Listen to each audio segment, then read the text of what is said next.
Olá, amigos, boa tarde e sejam bem-vindos. Está no ar aqui o Baixada Esporte, ao vivo, para todo o litoral paulista, ao vivo também pela internet. Estamos falando para o Brasil e para o mundo inteiro. Muita gente acompanha o Baixada Esporte através da internet, fora de São Paulo, do Brasil, enfim. A todos vocês, nosso muito obrigado pelo carinho. E aqui na Baixada, arrebentando a audiência em todo o nosso litoral. Muito obrigado a todos de coração. E já na abertura do programa, um grande abraço ao meu amigo Vicente, hein? Ao lado da Renata, lá que também não perde um programa aqui. Muito obrigado, Vicente, nosso querido índio, né? Tá sempre ligado no nosso Baixada Esporte.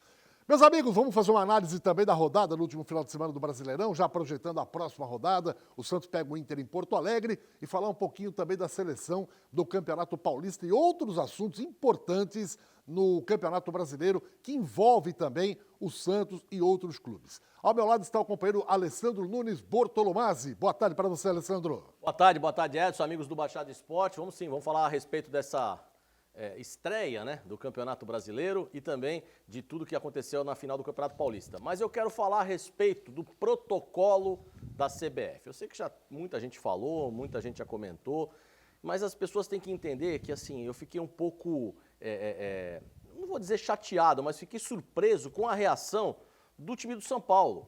Principalmente do Daniel Alves, reclamando de não ter tido o jogo, que isso é inaceitável, do Goiás e tudo mais, querendo... Peraí, a gente está falando de vida humana, a gente está falando de pandemia, a gente está falando de protocolo que não foi seguido corretamente. Como é que um time ia entrar em campo tendo 8 jogadores do time titular infectados pelo coronavírus que estavam na concentração com os demais atletas concentrados? Ou seja, quantos atletas do Goiás estavam assintomáticos e ainda testaram negativo e poderiam estar testando positivo e transmitindo, inclusive, para os jogadores do São Paulo? Então, esse momento do futebol brasileiro tem que ser muito bem pensado pela CBF. O tipo de protocolo a ser seguido tem que ser muito bem pensado. Senão, nós vamos ter vários jogos adiados durante o campeonato. Já que o Alessandro deu destaque do protocolo, a gente vai debater aqui um pouquinho também a respeito dos laboratórios que o Hospital Albert Einstein, que é uma referência não no Brasil. O Albert Einstein é uma referência no mundo. É um dos maiores hospitais do mundo, mais bem equipados, com médicos de altíssima qualidade. O que está acontecendo? Não é o Albert Einstein que está fazendo testes. Ele não tem condições. Ele fez um acordo com a Federação Paulista e fez um acordo com a CBF. Então, por exemplo, o jogo é em Fortaleza. Ele não vai chegar e mandar o time, uma equipe aqui do Albert Einstein de São Paulo, até Fortaleza, simultaneamente no Rio Grande do Sul. Ele não tem esse manual todo, esse manancial todo de pessoas, né? de quantidade de profissionais. O que ele faz? Ele faz o quê? Parcerias com laboratórios locais. Ele contrata um laboratório lá em Fortaleza, outro laboratório em Porto Alegre, e assim vai. Alguns desses laboratórios estão pisando na bola. Foi o caso, por exemplo, do jogo do Corinthians e Bragantino, né?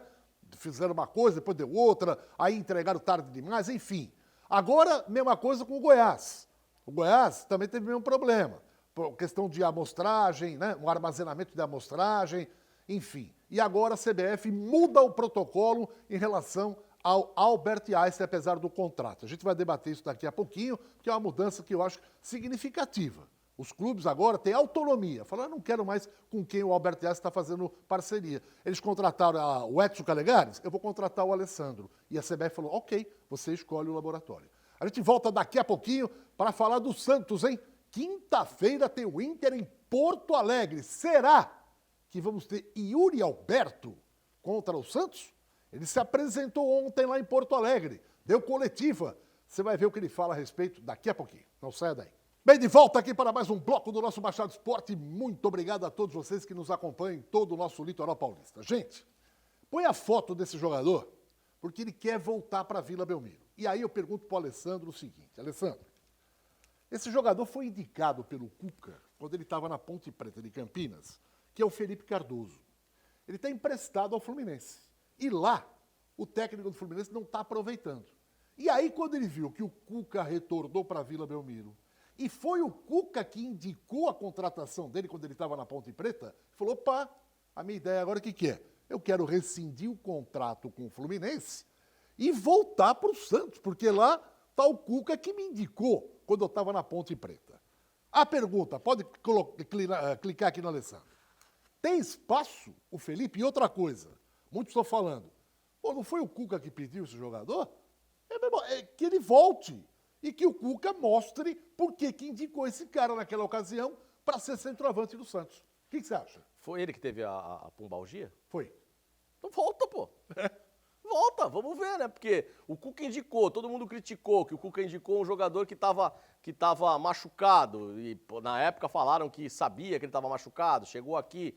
Agora que ele tá querendo se liberar do Fluminense, será que ele consegue a liberação do Fluminense? Ele falou que rescinde, porque o Fluminense não está utilizando. Então tá, então vai, volta, vem pra cá, vamos Mas ver. tem espaço para jogar aqui? Não sei, o Cuca não indicou ele uma vez? Indicou. Se o Cuca indicou ele uma vez é porque o Cuca conhece o jogador, né? E se o Cuca tá aqui agora, o Cuca aqui põe o cara pra jogar. Não é isso? É. Ó, pô. Até porque tem 3 jogadores do Santos, que é 2 centroavantes, né? É. Com ele sendo o terceiro. Sim. Tem o Caio Jorge. Centroavante. Então, tem o Uribe, É, o quê? que 15 jogos sem fazer um gol. O Uribe né? é o quê? Uribe. O Uribe é Cone. É. E agora poderia voltar o Felipe, o Felipe Cardoso Sim. e ficar mais um atacante. Né? Claro, ótimo. Pô, se o Cuca conhece o jogador e o Cuca indicou, ele vai poder falar, rescinde aí, amigão, vem pra cá, custo zero pro Santos, só salário, custo zero. Mas até salário é difícil, mas é custo zero? Então vem, vamos lá, vamos ver o que acontece. Gente, o Cuca falou que algumas coisas mudaram no time, em que pese pouco tempo de trabalho ainda. Vamos ouvir. Eu trabalhei 2 dias apenas, né? Mas se você tem jogadores de velocidade, dificilmente você vai chegar com toques curtos, porque eles são velocistas. Então você tem que ter essa bola longa também, né? É uma saída que se tem para quando você precisa de um desafogo. O nosso meio-campo trabalhou bem a bola, o Caio Jorge trabalhou bem também, fez um bom jogo, foi infeliz nas finalizações ali, um cabeceio, uma outra bola que passou um pouquinho à frente dele, né? Mas ele fez um bom jogo, tem evoluído bem. Então, vamos administrar esse resultado aí e tomara que a gente tenha uma sorte melhor na quinta-feira. Alessandro, vou colocar as imagens do empate contra o Bragantino. Houve mudanças em que pese 2 dias de treino apenas? Você sentiu alguma mudança em relação ao Gesualdo e ao esquema Cuca? Com todo o respeito que eu tenho ao Cuca, né? A gente conhece o Cuca há muito tempo, desde a época que ele era jogador aqui no Santos, na Vila Belmiro, depois passou a ser treinador, quando começou a sua carreira no Avaí, a gente tinha bastante contato com ele. Mas assim, 2 dias, como ele disse, estou 2 dias aqui e não consegue, ninguém consegue implantar qualquer tipo de mudança em 2 dias. É a mesma coisa você falar que o treinador espanhol Domenic chegou no Flamengo e já implantou alguma coisa no Flamengo. Não consegue, né? A gente vai começar a ver alguma alteração no estilo de jogo, no estilo Gesualdo de jogar para o estilo Cuca de jogar. Daqui a 2, 3 partidas, nós vamos começar a sentir alguma mudança. Para você ter uma ideia, o Thiago Nunes está no Corinthians há 6 meses e o Corinthians jogou as finais do Campeonato Paulista como o Carille. Né? Então, assim, é muito difícil você conseguir plantar uma filosofia, a não ser o Sampaoli, a não ser o Sampaoli que chega e tem aquele jeitão dele e faz com que os jogadores tenham que obedecer, porque se não obedecer ele bota no banco, ele tira. Não sei qual é o método do Sampaoli, porque todo mundo não suporta o cara, mas todo mundo faz aquilo que ele manda. Não é? O Atlético Mineiro tá fazendo aquilo que ele faz. Eu vi o Atlético Mineiro jogar e eu vi o Santos jogar do ano passado. Então, aí sim, agora 2 dias, desculpa, Cuca, não teve alteração alguma no estilo de jogo do Santos ainda. E ele deixou claro que o Santos tem 2 extremas de velocidade e o meio-campo não pode trabalhar lateralmente. Aliás, tem que trabalhar em profundidade. Aliás, a gente até conversou isso no domingo, né, Edson? Eu, você e o Guido Bortolomazzi. O Santos tem hoje 2 extremas que poucos times do Brasil têm. 2 ponta que é o Soteldo e o Marinho. Que incomoda o adversário. Com certeza. Então, se o Caio Jorge, né, como o próprio Cuca disse na entrevista coletiva, o Caio Jorge está evoluindo. Se o Caio Jorge realmente evoluir e for esse centroavante municiado por Marinho e Soteldo, ele vai fazer muito gol no Campeonato Brasileiro. Ele vai fazer. Agora, como disse o Cuca, os meio-campistas do Santos vão ter que se conscientizar que tem 2 extremas e que não pode cortar para o meio. Tem que abrir a bola na ponta, né? E daqui a pouco eu vou contar a respeito de um treinador que está treinando uma equipe de futebol profissional da segunda divisão do Campeonato Paulista. Vou contar uma historinha aqui no Baixada Esporte. Sem falar nomes, mas vou contar uma historinha aqui daqui a pouco. O Sanches está devendo? Tá. Na volta da... Aliás, no ano ele está devendo. Ele não é o mesmo Sanches do ano passado. Eu não sei se no início do ano teve aquele papo dele sair e uma renovação e alguma coisa e ele ficou chateado com alguma coisa, não está contente mais com o Santos depois da saída da troca de treinador, né, e esses problemas com a diretoria. Eu sei que o Sanches não é o mesmo Carlos Sanches do ano passado. 2020 não está sendo o ano para ele, não. Aliás, não está sendo para ninguém, né? Mas para ele principalmente. Porque ele perdeu esse pênalti. E muita gente falou, parece que está com má vontade. Eu não vejo o cara com má vontade. O jogador disputou Copa do Mundo, seleção uruguaia, é raçudo, é um cara inteligente, né? O cara toca muito bem a bola. Eu não sei, talvez seja uma fase, né? Que o jogador também não pode estar sempre muito bem. E aí não foi uma falha. Posso falar? Foi a falta de sorte também do Caio Jorge aí, né? E do Soteldo, né? Posso falar um pouquinho a respeito do Red Bull Bragantino? Fala. O Red Bull Bragantino é um time que tem bala na agulha, né? Tem dinheiro, contratou o Arthur, pagou 25 milhões, se eu não me engano, pelo Arthur, né? Junto ao Bahia, o Arthur que foi praticamente dispensado do Palmeiras. E aí tinha um problema que é detectado pelos dirigentes do Red Bull Bragantino, que era no gol. Porque eles achavam que o Júlio César, e todo mundo sabe que o Júlio César tem o bracinho de jacaré, sempre, desde a época do Corinthians e tal. Saiu do Corinthians para a chegada do Cássio. E aí foram buscar esse goleiro que era do Atlético Mineiro, que veio também a peso de ouro, o goleiro do Red Bull Bragantino.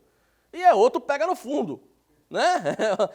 Aqui, parafraseando o Guido Bortolomaz, outro pega no fundo, né? Porque, primeiro a falha no gol do Santos, gritante, ele foi jogar de manchete para parecer um jogador de vôlei e acabou errando a manchete e a bola entrou. E depois, né, nessa caça-borboleta aí que ele deu, que o Soteldo perdeu o gol, outra falha dele incrível. Agora, esse jogador é pouco valorizado. Claudinho. Saiu aqui da base do Santos. Na verdade, ele foi roubado da base do Santos, foi para o Corinthians. Lá no Corinthians teve poucas oportunidades, só disputou uma Copa São Paulo e depois no time titular, no time profissional, acho que 1 ou 2 partidas. E aí foi para o Bragantino, fez uma excelente Série B e agora, por incrível que pareça, está no banco, né? Entrou no segundo tempo contra o próprio Corinthians, entrou no segundo tempo contra o Santos e fez o gol. Para mim é um baita jogador que tem que ser melhor aproveitado. E continua repercutindo ainda na Vila Belmiro. O Luan Pérez foi um que falou ontem, por exemplo, esse gol de empate do Bragantino aí. Que muitos falam, poxa, estava todo mundo sonolento, o Sanches, por exemplo, não cobriu o Claudinho e tal. E tudo foi no finalzinho do jogo, quando o Cuca providenciava uma mudança do time, uma alteração. E foi um erro de interpretação, porque o Cuca isentou de culpa o árbitro. Porque ele falou assim para o árbitro, no gesto, eu vou mudar. E o árbitro entendeu, depois do escanteio eu vou mudar. Então vamos ver o que o Cuca falou explicando direitinho. Vamos lá.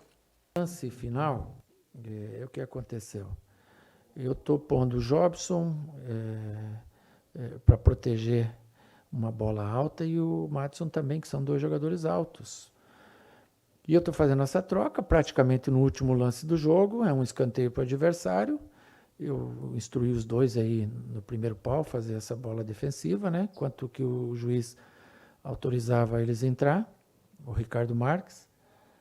E houve um desentendimento de informação, né? Um desentendimento de gestual. Né? Quando o Ricardo me olhou e eu fiz que ia trocar, ele entendeu que eu ia deixar para a próxima jogada. E, infelizmente isso acontece, né? A gente não vai aqui pôr a culpa no árbitro por isso. É um lance fatídico. Dói, cara. Como dói isso aí, sabe? Fosse há 20 anos atrás, eu ia estar falando besteira. Hoje já penso diferente. É um lance fatídico. Porque o Sanches, se olhar na imagem, ele é o meu homem do rebote pelo lado direito defensivo. Aonde a bola caiu? Bem ali. E ele, quando vê que vai sair, que levanta a placa para ele, ele vem correndo.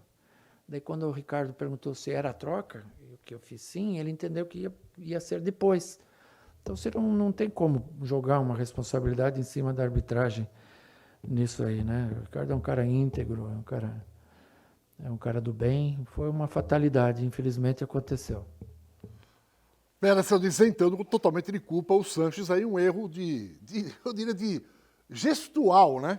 De gestual. Porque é verdade, se eu sou o árbitro, né, e o cara vai mudar, tem 2 jogadores, e é escanteio, e eu faço assim pro juiz, ele sabe que vai mudar, os caras estão ali. Quando eu faço assim, pode dar a entender pro juiz. Aí ele tá falando o seguinte, deixa rolar o escanteio e depois eu troco. Não, mas se você voltar à imagem, É. o árbitro da partida, que é inclusive um bom árbitro. Bom, ele é elogiado pelo Cuca, hein? Ele tem um pouco de alguns tiques, né? Alguns cacuetes, assim, mas ele é um bom árbitro. E na hora que sai o escanteio, ele olha pro banco, o Sanches está vindo, e ele faz assim pro Cuca, como dizendo, vai trocar? Né? Vai trocar? E aí o Cuca faz isso. Quando o Cuca faz o sinal, ele apita então e manda bater o escanteio. Agora, o que faltou? O que faltou? Bolsonaro diria, faltou estudar Libras, tá entendendo? Tá ok? Se tivesse estudado Libras, não ia acontecer isso. Não é Foi isso? aí, ó. Tanto é que o Sanches está do lado de cá, quando deveria estar do lado de lá. Porque ele falou, ele estava pela direita. A direita é o lado de lá. É esquerda para quem está olhando para a gente, mas esquerda de ataque do Bragantino. Ele deveria estar o lado direito de defesa, onde estaria exatamente o Claudinho que pegou esse rebote aí. Mas posso isentar o árbitro, isentar o Cuca, isentar todo mundo? Fala. A partir do momento que o Sanches viu que ia cobrar o escanteio, ele não tinha que ficar virado de costa para a posição que ele tinha que estar. Ele tá ligado no jogo. Eu vou sair, mas vou sair depois do escanteio. Eu vou correr pro meu lugar ali onde estava. Ele só se atentou que ele não fez isso na hora que ele viu, porque ele não esperava que a bola fosse dar o rebote ali e fosse chegar no Claudinho. Quando ele viu, ele falou, agora eu vou tentar correr. E aí não dava mais tempo. Agora, um jogador da experiência do Carlos Sanches, vai trocar depois do escanteio. Eu vou pra minha posição, depois do escanteio eu saio. Aí ainda quer ganhar um tempinho? Pô, depois do escanteio cai no chão, pra ganhar um tempo ainda, a maca entrar, te levar. Pô, Carlos Sanches, é brincadeira, é a mesma coisa que tomar gol de lateral, né? Desculpa. Olha, o Santos voltou a treinar, mas antes de falar do Santos voltando a treinar, eu lembro a você que está com um probleminha no celular, que não se preocupe, traga aqui na Top Center. A Top Center está há 10 anos, no mesmo endereço, aqui na Rua Oswaldo Cruz, ao lado da porta principal da Unisanta.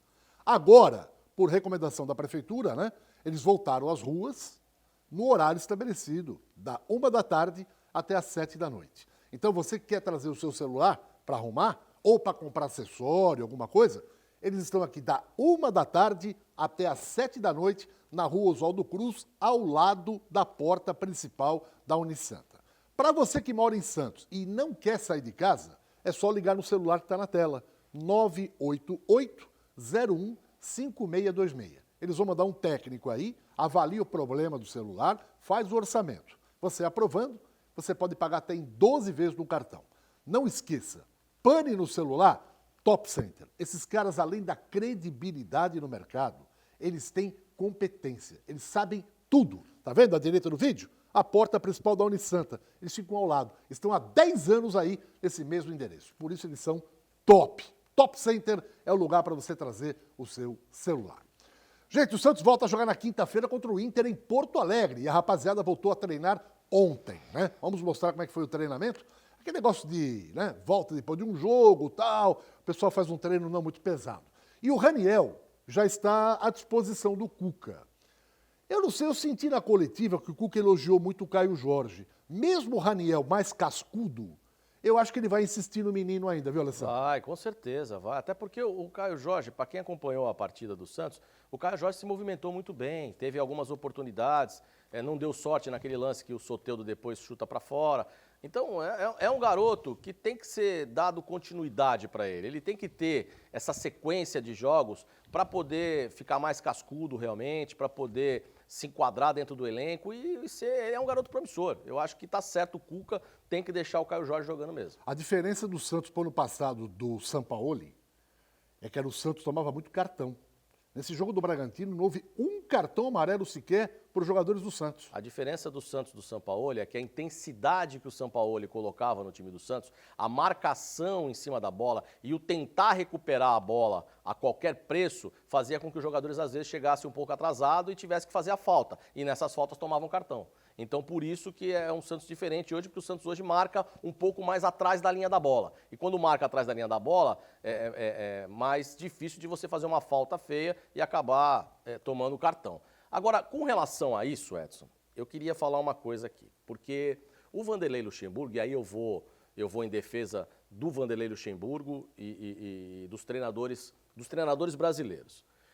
O Vanderlei Luxemburgo deu uma entrevista e a entrevista se tornou polêmica quando ele disse o seguinte: só porque o Jorge de Jesus veio para o Brasil e foi campeão de uma Copa Libertadores, aí todos os treinadores não prestam. Porque o Brasil perdeu de 7-1 da Alemanha e o Filipão e o Parreira eram velhos, os velhos não prestam mais. Porque o treinador agora tem que ser estrangeiro, que nem o Flamengo. Perdeu um estrangeiro, vai buscar outro estrangeiro. Não é assim, não é todo estrangeiro que vai ser bom, não é todo brasileiro que vai ser ruim, né? Segundo a entrevista do Vanderlei Luxemburgo.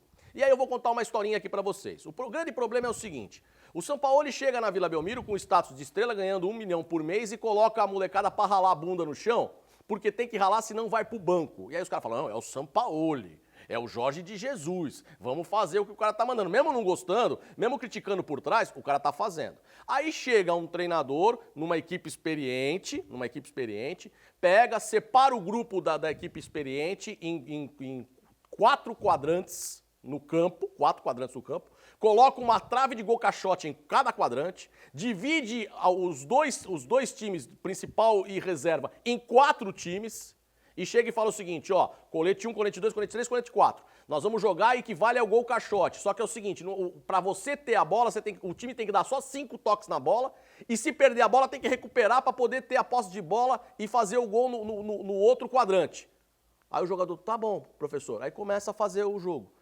Aí o jogador chega pro professor e fala assim: professor, dá para mudar o treino? Mas por quê?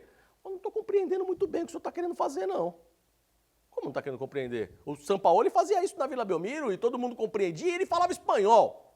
Agora, porque eu sou brasileiro, sou um treinador ainda que não tenho renome, eu estou fazendo vocês ralar aqui, não estou compreendendo? Por que o Sampaoli os caras têm que compreender?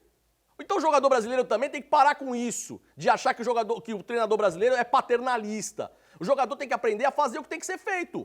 Senão vai continuar sendo um jogadorzinho de 2ª divisão. Pô, vamos pôr. Agora, se fosse o Sampaoli que tivesse dado esse mesmo treino que eu tô falando aqui, o cara ia falar: porra, que legal que o Sampaoli passou. Pô, eu não entendi nada, mas o treino é legal pra caramba. É diferente, é diferente. Gente, o Cuca já projeta o jogo de quinta contra o Inter lá em Porto Alegre, hein? Vamos ver o que fala o Cuca. Então, agora a gente tem que reavaliar o grupo. Muitos jogadores sentiram, lógico, que um jogo muito corrido, muito corrido. Gente que está um tempo fora, retoma e vê a diferença. Dia a dia o pessoal está correndo mais, os espaços diminuem, a velocidade da bola é diferente, né? Então é lógico que eles têm um desgaste maior. E vamos ver a recuperação deles agora para o jogo de quinta, ver o que de melhor a gente faz, que estratégia a gente vai usar para jogar lá com o Internacional no Beira-Rio. Muito bem. Olha, Cuca, você pode ter pela frente na quinta-feira um ex-jogador do Santos. Não tem aquela lei do ex? Essa lei do ex sempre no Santos vinga. Mas eu acho que ele não joga na quinta. Mas ontem o Yuri Alberto foi apresentado ao Internacional de Porto Alegre. Vamos ver. Yuri, seja bem-vindo, boa tarde.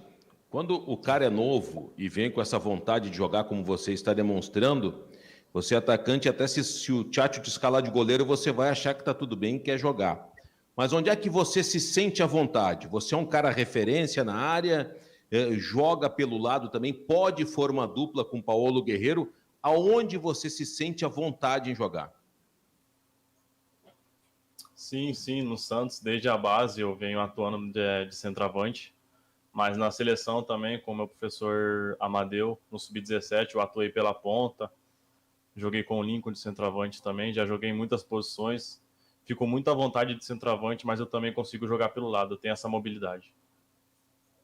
Boa tarde, Yuri. Queria saber de ti sobre o teu primeiro contato com o Eduardo Cudê, o que ele já te passou sobre a forma de jogar do Inter e essa necessidade que ele impõe mesmo aos jogadores mais da frente, que é de recompor e de marcar também para ajudar o que ele tem de ideia para o time mesmo. Sim, ele conversou comigo, perguntou se eu estava bem fisicamente no dia em que eu cheguei. Estou muito tempo treinando fisicamente, treinando sozinho com o meu personal. Então, no treino aqui hoje eu cheguei, fiz o meu primeiro treino. Não estou tão bem fisicamente, porque eu fiquei alguns dias parado, resolvendo as minhas coisas da minha vinda para o Inter. Mas eu estou muito feliz aqui, vou chegar, vou me preparar para mim estar bem para o próximo jogo. Oi, Yuri, tudo bem? Boa tarde, bem-vindo. Obrigado. Você falou de estar treinando sozinho há muito tempo. É possível já estrear na quinta-feira e reencontrar o Santos ou vai precisar de mais tempo até estar em condições de jogo? Sim, eu quero estar disponível, né? Quem que não quer participar de um jogo grande como esse? Estou muito bem fisicamente, não no meu auge físico, como eu estava há 2, 3 semanas atrás, mas eu estou muito bem e acho que até quinta-feira eu consigo restaurar essa minha força física, essa minha velocidade, que eu preciso muito durante o jogo. Não sei se ele joga quinta, mas a pergunta que eu faço para o Alessandro é a seguinte. Você morou em Santa Maria, no Rio Grande do Sul. Você sabe o que é um Inter, o que é um Grêmio, o que é rivalidade lá, porque você conviveu com os caras que moravam lá e tal. O Yuri Alberto vai dar certo no Inter? Vai. Vai? Vai dar certo, sim. O Inter gosta desse tipo de jogador. Esse jogador que tem a velocidade que nem o Yuri Alberto tem, é um jogador que batalha muito durante a partida, ele vai se enquadrar. Eu não sei se ele vai conseguir jogar ele e Paulo Guerreiro, como o jornalista lá da Guaíba fez a pergunta, né? Eu acredito que sim, eu acredito que vai. É a mesma coisa, todo mundo questiona, será que o Jô consegue jogar do lado do Bozelli? É a mesma pergunta que eu faço, será que o Yuri Alberto consegue jogar ao lado do Paulo Guerreiro? É uma questão de colocar para jogar, né? Colocar para jogar e ver como é que os dois qual o espaço que os dois vão ocupar ali no ataque. Eu acho que ele vai se dar muito bem no Internacional de Porto Alegre. Muito bem. Quinta-feira, Santos e Internacional. No próximo bloco a gente volta para falar mais aí do Campeonato Brasileiro. Um recado importante para você que quer comprar produtos para festa. Cacau Center é a maior loja do gênero em toda a Baixada. São mais de 60 mil itens. Lá você encontra tudo o que precisa num local só e paga mais barato. Todo tipo de chocolate, os mais variados, e também chocolates para diabéticos, hein? Papai, mamãe é diabético, não tem problema, adora chocolate? Venha para Cacau Center, ali na Prefeito José Monteiro, 744, bem pertinho do Carrefour, em São Vicente. Uma pausa, daqui a pouquinho, mais sobre o Santos e o Campeonato Brasileiro. Segura aí. Olha, a primeira rodada do Campeonato Brasileiro, de 10 jogos, tivemos apenas 6 partidas. O São Paulo não foi realizado com o Goiás devido ao problema da Covid-19 para vários jogadores do Goiás. Mas algo chama atenção. Põe na tela só os resultados rapidamente aí. Ó. Os mandantes foram minoria nas vitórias. O Atlético, como visitante, ganhou do Flamengo 1-0. Certo. O Grêmio, como mandante, ganhou do Fluminense 1-0. Certo. O Red Bull, ele é visitante. Ele não perdeu. Empatou. Segue adiante. O Atlético do Paraná, visitante, ganhou do Fortaleza. O Inter, visitante, ganhou do Curitiba. E o Sport em casa fez a matéria de casa ganhando do Ceará. É uma tendência diferente do ano passado no Brasileirão, em que os mandantes faziam acontecer, já mostra que não vai ser o mandante esse ano? Quer dizer, todo jogo é parelho, Alessandro? Ou é a primeira rodada? A primeira rodada, se você colocar na tela de novo, você vai reparar o seguinte, põe pra gente aí, Cabelo, por favor. Ó, tirando o Atlético Mineiro, que jogou contra o Flamengo Campeão em casa, brasileiro e aquele super time. Aí você tem o Grêmio, que ganhou em casa, né? E o Santos, que estava ganhando, tomou o gol no último minuto. Beleza. Aí passamos a outra tela. Aí você vê. Olha quem perdeu fora de casa. Quem perdeu em casa. O Fortaleza. Mas perdeu para quem? Pro Atlético Paranaense. Né? Um time que vem se preparando muito. Aí o Curitiba. Perdeu para quem? Pro Internacional de Porto Alegre, que voltou já há muito tempo, está treinando há muito tempo lá no Rio Grande do Sul. E você pega o Sport em casa, ganhou do Ceará. Então eu não vejo isso não, e até porque a gente teve menos partidas, nós tivemos 6 partidas, dessas 6 aí nós tivemos 3 vitórias dos visitantes e 2 dos mandantes e um empate. Então eu não vejo uma diferença muito grande não, Edson. Nenhum 0-0, que é ótimo, né? Importante é balançar a rede. O Luxemburgo já disse que tem 2 candidatos que são oponentes do Palmeiras, objetivando o título do campeonato. Um é o Flamengo e outro é o Atlético Mineiro. Aliás, o Atlético ganhou do Flamengo, é bom repetir o gol do Atlético lá. Tem na linha, na ponta da agulha aí, produção? Tem o gol do Atlético? Foi um gol contra, mas foi vitorioso.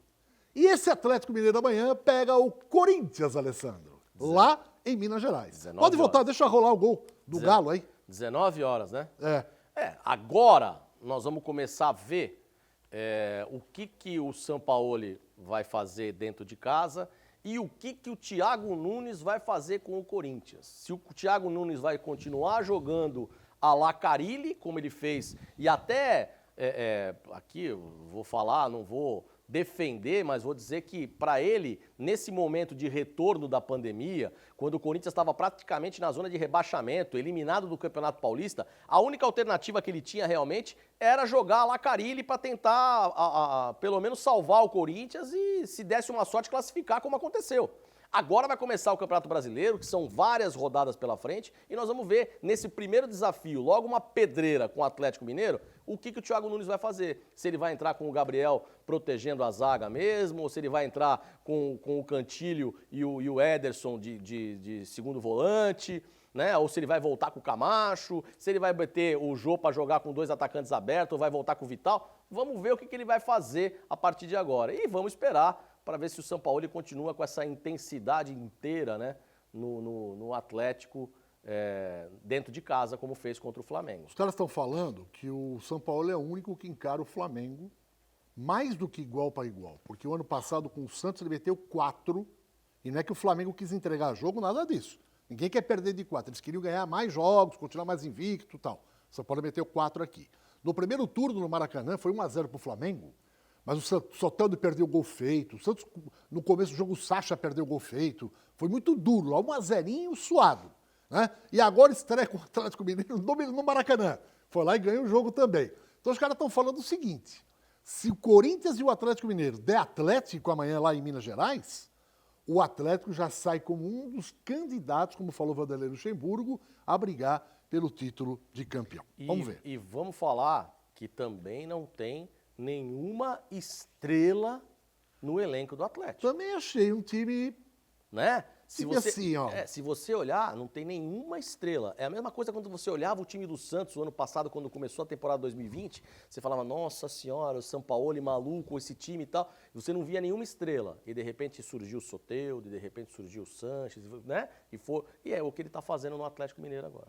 Olha, o Campeonato Paulista teve o gol mais bonito escolhido do Bragantino, do Arthur. Lembra como foi esse gol aí? Vamos colocar no ar aqui para a galera acompanhar. O gol eleito, né, pela Federação Paulista, o mais bonito do campeonato. Vê aí, Alessandro, como é que foi esse gol? Foi contra o São Paulo, né? Isso. Foi o mais bonito mesmo? Foi um golaço, né? Um golaço. Até pela maneira da jogada, né? A feitura da jogada, uma tabela rápida, e aí ele dentro da área corta para a perna esquerda e mete no ângulo do Volpe. Foi realmente um golaço. Aliás, estão dizendo o seguinte, esse jogador seria hoje titularíssimo no Palmeiras. Em qualquer time ele seria titular. Ele seria titular no Palmeiras, ele seria titular no Corinthians, ele seria titular no São Paulo e seria titular no Santos. Qualquer time ele seria titular. Ele é melhor que o Marinho? Mas ele não faz a mesma função que o Marinho. Ele joga mais por dentro, o Marinho joga mais aberto, né? Mas ele é melhor que o Marinho. É que o Marinho é mais, sei lá, tem mais profundidade, vai, o treinador gosta. Trabalha mais no último terço do campo. O treinador gosta disso. O Marinho trabalha mais no último terço do campo. Pronto. Vocês gostaram da seleção do Campeonato Paulista? Foi uma escolha correta? Então, na tela, a seleção do Paulistão.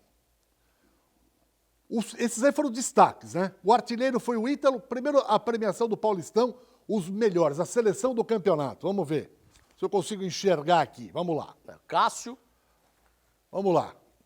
Nós temos aqui o Cássio, goleiro. Isso. Fagner, lateral direito. Fagner, e o Gil, Felipe Melo e o Edmar, lateral do Red Bull. Tá bem essa seleção aqui? Eu não sei se eu colocaria o Edmar, acho que o Vinha disputou um bom campeonato também. Mas vai, tudo bem, beleza. João Paulo da Ponte Preta. Bom jogador. O Patrick, a revelação do Palmeiras. Bom jogador. Agora, Daniel Alves. Aí já foi mais no lobby, né? Foi É aquela lobby história. mesmo? Porque quem vota é jornalista, né? Então foi Pô, mais no brincadeira, lobby. né? Foi mais no lobby. O ataque, Soteldo. Sim. O Arthur, que nós vimos aí. É. E o William, do Palmeiras. O William do Palmeiras, eu não sei, não colocaria o William não. Apesar, olha só como são as coisas, né? Apesar de ter chegado só nessa última parte do Campeonato Paulista, nesses últimos jogos, mesmo fora de forma, mesmo acima do peso, o Jô mostrou que ainda é um dos melhores centroavantes do futebol brasileiro, né? Bom, os técnicos, Vanderlei Luxemburgo e Ricardo Catalá, do Mirassol. Mirassol, realmente, foi muito bem o Mirassol. Bom treinador, muito né? Bom, muito bom treinador mesmo. Ricardo. Agora, os destaques aí, põe no campeonato os destaques. O artilheiro foi o Ítalo, também do Red Bull. Isso, Craque do campeonato, o Arthur, que você falou, sim, que jogaria em qualquer time do Brasil. sim. Jogaria no Flamengo? Jogaria. A banco, né? Banco, é. Banquinho É lá. igual o Michel. O Sei, craque- mas ele se o Bruno Pô. Henrique continuar fazendo as besteiras que tá fazendo. Ele foi craque do campeonato e craque do interior. É. A revelação, Patrick de Paula do Palmeiras. O homem da comunidade. Homem da comunidade. O craque da galera foi o Felipe Melo. Felipe Melo. E o gol mais bonito, o Arthur. Pô, o Arthur tá com a bola toda, hein, rapaz? Sabe o que tá me lembrando? Sabe o que tá me lembrando esses destaques do campeonato aí? É. Uma final há muitos anos atrás, em que um time de futebol de salão lá de São Vicente chamado Viracopos disputou a final e perdeu de 2-1 a final num domingo de manhã. Mas aí na hora que foi para a premiação do campeonato, o Viracopos ganhou o goleiro menos vazado, artilheiro do campeonato, time mais disciplinado, ganhou tudo, né? Só perdeu o título. E o Bragantino foi isso, ganhou tudo, só perdeu o título. Tá aí, portanto, a seleção do campeonato, muita gente torceu o nariz quando viu o Daniel Alves na seleção, falou, pô, isso aí, como disse o Alessandro, pô, o cara não jogou essa bola toda para ser escolhido como, né, titular ali da seleção do Campeonato Paulista. Não que seja um jogador ruim, muito pelo contrário. O histórico dele é maravilhoso, um colecionador de títulos. Mas uma coisa é o que ele fez, outra coisa é o que ele está fazendo atualmente. E hoje em dia, convenhamos, não está aquela bola toda. Aliás, o São Paulo ainda não se achou, né? Tomara que São Paulo encontre o seu caminho. Uma paradinha no próximo bloco, tem muito mais sobre o Campeonato Brasileiro. Segura aí. Muita repercussão no caso Goiás e São Paulo em relação a mais um equívoco de um laboratório contratado pelo Hospital Albert Einstein, né? Houve um problema na amostragem e tal, de armazenamento, falha também no armazenamento. Aí tiveram que refazer os exames no dia seguinte. Como são 2 dias, aí o de quinta estaria pronto no sábado. Mas como houve um erro de armazenamento, tiveram que refazer na sexta. Aí ficou pronto só domingo. E domingo, quando ficou pronto, os caras falaram, olha, tem 10 casos aqui, tem 16. A priori era 16. Depois tem 10. Aí o presidente do Goiás falou, tem 10. Então, pera um pouquinho. Eu vou contratar, com o meu recurso, com o dinheiro do meu clube, um outro laboratório e eu vou refazer o dos 10. Vamos ver o que ele falou. Resolvemos, por conta própria, por custo nosso, repetir os exames, para saber se existia veracidade nesses resultados. E desses 10 exames que deram positivos, 9 foram de fato positivos e 1 foi negativo. Então, houve essa pequena divergência. Mas esse 1 já é importante, Alessandro. Já imagina você faz um teste sério, né? Que esse aqui é o mais moderno e tal. Aí o laboratório fala para você, Alessandro, você está com Covid. Pô, vai mudar a tua vida. Por que vai mudar a tua vida? Você vai se distanciar dos seus parentes, dos seus filhos, da sua mulher, do seu escritório, né? Do seu trabalho. Você vai falar, pô, eu estou agora com Covid. E de repente fala, não, Alessandro, desculpe, foi equívoco, você não tem nada. Aí você fala, peraí, eu tenho ou não tenho? Aí começa a falar, e quem já fez e falou que tinha, será que tinha mesmo? E quem fez e falou não tinha, será que não tinha mesmo? E aí, Alessandro? Edson, antes de mais nada, deixa eu mandar um abraço pro meu pai, né? Meu pai tá assistindo o programa. Isso Grande aí. Paizão, o paizão tá lá. Pai, se cuida aí, hein, bicho. Se cuida. Mais 2 estentes não é brincadeira, não. Então né? deixa eu mandar um abraço pro meu mano que tá lá também. Isso, Alô, é alô, isso aí. mano. É isso aí, é isso aí. É, meu amigo, fazer o quê? É.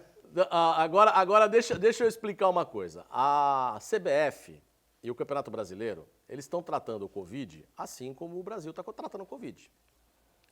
Para nós, um vexame, uma vergonha, é uma tristeza profunda a gente chegar a um número de 102 mil mortos em 5 meses. Né? São 5 meses? 5 meses. Março para abril, abril para maio, maio para junho, junho para julho, julho... 5 meses. 5 meses. Em 5 meses, 102 mil mortos no Brasil por Covid-19. E aí a CBF lança um campeonato brasileiro, diferentemente do que fez a Federação Paulista, cheia de protocolos e cheia de cuidados, né, com os atletas, lança um campeonato brasileiro onde você imagina um time que teve acho que foi o Vila Nova, no Vila Nova de Goiás, que aí já é Série C, o Vila Nova de Goiás foi para Manaus fazer uma partida de futebol e chegou lá em Manaus e saiu o resultado dos exames. Esse mesmo laboratório do Goiás saiu o resultado atrasado que tinha um jogador do elenco do Vila Nova que estava contaminado com a Covid-19. Só que esse um jogador que estava contaminado, ele foi um avião de carreira, com os jogadores do Vila Nova e com mais tripulantes do avião, com mais passageiros do avião, ou seja, contaminado dentro de um avião que ele pode ter transmitido para outras várias pessoas que estavam no mesmo avião, por conta de um campeonato brasileiro, de um protocolo mal feito pela CBF. Né? E aí eu te pergunto, esse mesmo jogador do Vila Nova, ele ficou em quarentena lá em Manaus? Ele foi para Manaus. Eu não sei, eu tenho que até buscar essa informação. Ele ficou lá em Manaus em quarentena? Ou ele voltou com todos os atletas do Vila Nova num avião de carreira, com outros passageiros, com outros tripulantes, para poder infectar mais gente? Tá tudo errado. Tá tudo errado. E não é o futebol que tá errado. Não é o futebol. O que está errado é a maneira como vocês estão tratando a pandemia no Brasil. Né? O basquete americano voltou. Voltou. Realmente voltou. Voltou numa bolha. Os caras fizeram uma bolha dentro da Disney. Fizeram uma bolha na Disney, né? Quem tá lá dentro, quem tá fora não entra. E se entrar, tem que ficar 15 dias de quarentena. Teve um jogador da NBA que teve um parente que morreu e ele foi no velório. Ele foi no velório e teve que ficar 15 dias antes de voltar para poder jogar. 15 dias de quarentena, porque ele saiu da bolha. Ninguém tá tendo contato com parente, ninguém só estão jogando basquete, treinando, jogando basquete, treinando, jogando basquete, treinando, jogando basquete. É isso. Mas a NBA tomou essa, né? Agora a CBF pega, contrata qualquer laboratório, faz qualquer tipo de protocolo e nós vamos viver. Por falar nisso, é o seguinte, a exemplo da Federação Paulista, a CBF também contratou o Hospital Albert Einstein para se responsabilizar por todos os testes nos jogadores. Só que, como eu falei na abertura do programa, o hospital, que é uma referência no mundo, ele não tem uma equipe, né, grandiosa para atender o país inteiro, todos os clubes simultaneamente. Então o que ele faz? O jogo em Fortaleza, ele contrata um laboratório que ele, Albert Einstein Hospital, entende ter credibilidade, competência, né, tecnologia, know-how, contrata para fazer os testes lá. É um parceiro do hospital. Só que alguns desses parceiros estão pisando na bola. O jogo do Bragantino e Corinthians foi um exemplo. O outro foi agora, São Paulo e Goiás. Né? E o que acontece com essas falhas? O Corinthians afirmou, logo após o episódio de São Paulo e Goiás, não faremos teste de Covid-19 com o hospital parceiro da CBF, que é com o Albert Einstein. E aí o que a CBF fez? Falou, olha, vamos atender e a partir de agora, quem quiser fazer com o parceiro do Albert Einstein, faz. Mas quem não quiser fazer, desde que seja um laboratório credenciado, pode fazer com quem quiser e apresente o resultado nos 48 horas após a feitura dos exames. Então, a partir de agora, não existe mais a obrigatoriedade dos clubes fazerem o teste com laboratórios vinculados ao Albert Einstein. Se o Alessandro, por exemplo, é um laboratório e é parceiro do Albert Einstein, o Corinthians, o Santos, o Palmeiras vai fazer comigo, pode fazer tranquilamente, desde que eu tenha a autorização para executar o trabalho. Então, eu acho que a partir de agora, Alessandro, ninguém pode mais falar, olha, contratei errado. Cada um agora contrata quem quiser, se é que quer contratar. E tudo isso começou por alerta de um médico, né? Porque o presidente do Goiás é médico. Eu não sabia desse detalhe. O presidente do Goiás, ele é médico. Eu escutei a entrevista dele no domingo, uma entrevista de quase 1 hora na Rádio Bandeirantes de São Paulo, E ele é médico e ele que acabou correndo atrás para fazer os exames em outro laboratório, como ele disse, a custo do Goiás. E o Corinthians pegou, levantou essa bandeira e agora os clubes têm essa liberdade de escolher o laboratório. Agora estão também, entre aspas, incriminando e recriminando tanto o Albert Einstein, que é um hospital referência no Brasil. E no mundo, né? É um dos maiores hospitais do mundo. E no mundo. Mas assim, esse tipo de falha está ocorrendo em tudo quanto é lugar. Não é só no futebol, não é só na CBF, não é em tudo. Aqui em Santos, por exemplo, nós tivemos um teste que foi comprado, que veio para Santos e teve problemas nas testagens, né? Deu aquele tal do falso positivo. E o próprio secretário de saúde acabou vindo a público e falando que foi um lote que foi comprado, que não estava legal e estava dando falso positivo. E aí foram chamar as pessoas que deram falso positivo. Porque quando. Você já fez o teste do Covid? Não. Não fez. Você já fez o teste do Covid, Valdemar? Já fez? Então, quando você vai fazer o teste do Covid, você assina um termo que você está fazendo o teste do Covid. Porque você, a partir daquele momento que você foi, nome, RG, CPF, você assina esse termo, porque esse termo vai para a Secretaria de Saúde, porque tem que se comunicar se você teve ou não. Então, antes de você fazer o teste, você assina consentindo que, se der positivo, vai ser relatado à Secretaria de Saúde do seu município. Eu fiz o teste de Covid, graças a Deus, meu deu negativo, não tenho anticorpos, não tive Covid, fiz e sei desse protocolo.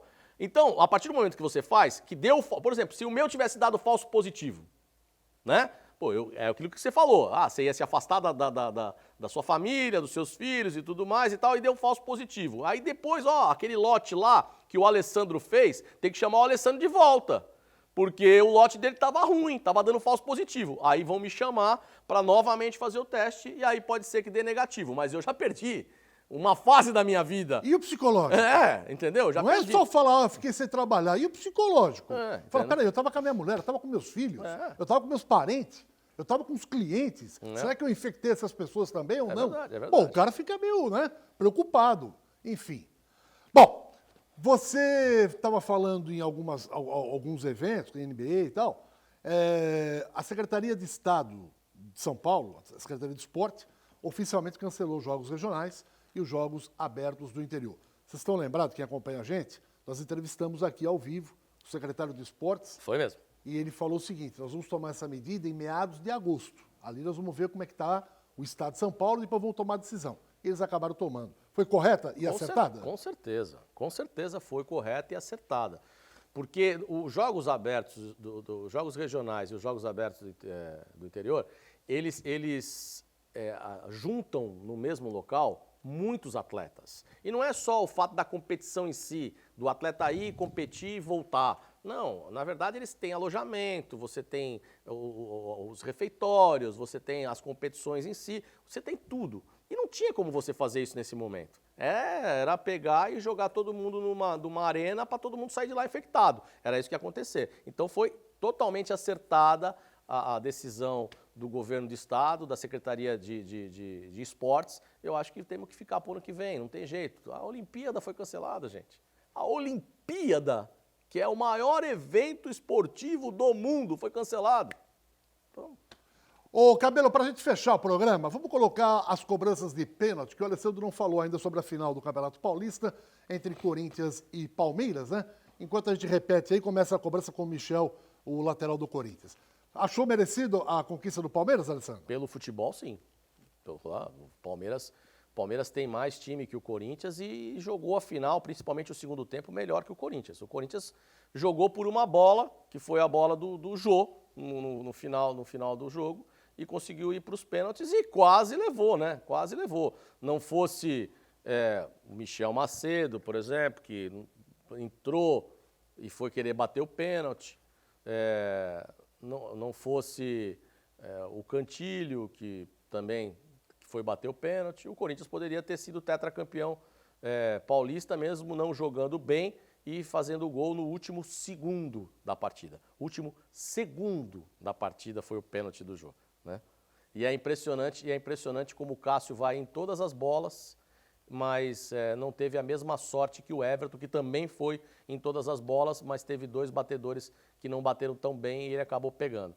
Você pode ver que o Everton e o Cássio foram em todos os cantos certos, todos. Impressionante. A torcida do Corinthians foi protestar contra o Luan ontem, lá no Parque São Jorge. Posso defender o Luan? E eu achei também... Posso defender o Luan? Pode. Eu achei também o seguinte, que crucificaram o cara. Eu vou defender o Porque Luan. teve alguns comentaristas em São Paulo, o cara não bateu porque foi pipoqueiro. Eu me lembro muito bem que o Rivelino foi crucificado no Corinthians porque o falecido J. Ávila, após a final contra o Palmeiras, que o Palmeiras ganhou de 1-0 o gol do Ronaldo, disse que o Rivelino tinha pipocado. E naquela pressão toda o Rivelino foi vendido. Então... Eu acho o seguinte, pode cortar pra cá, a gente já viu isso 500 vezes. O Neto, eu trabalhei com o Neto, eu posso falar aqui, eu trabalhei com o Neto na Rádio Transamérica e na Rádio Bandeirantes de São Paulo. É um excelente colega de trabalho, mas faz um personagem no microfone, que é um personagem. O Neto não é aquilo que vocês veem no microfone, o Neto é um personagem, né? Apesar de ser muito corintiano mesmo. E às vezes ele extrapola, e ele extrapolou com o Luan. Não se pode falar isso de um pai de família, de um cara que tem filho, e aí você chama o cara de pipoqueiro para o cara sair na rua e não conseguir mais andar com a enorme torcida do Corinthians pegando no pé dele. Me desculpe, mas não pode. Se ele não quis bater, algum problema ele tinha. Ou então nos treinamentos ele não estava bem. Mas chamar o cara de pipoqueiro, não pode. Alessandro, um abraço e até amanhã. Outro pra você, amanhã estaremos aqui. Um abraço a todos, muito obrigado pelo carinho. Se cuidem, pai! Se cuidem, pai! Se cuida aí, mano. Um abraço, até amanhã. Tchau.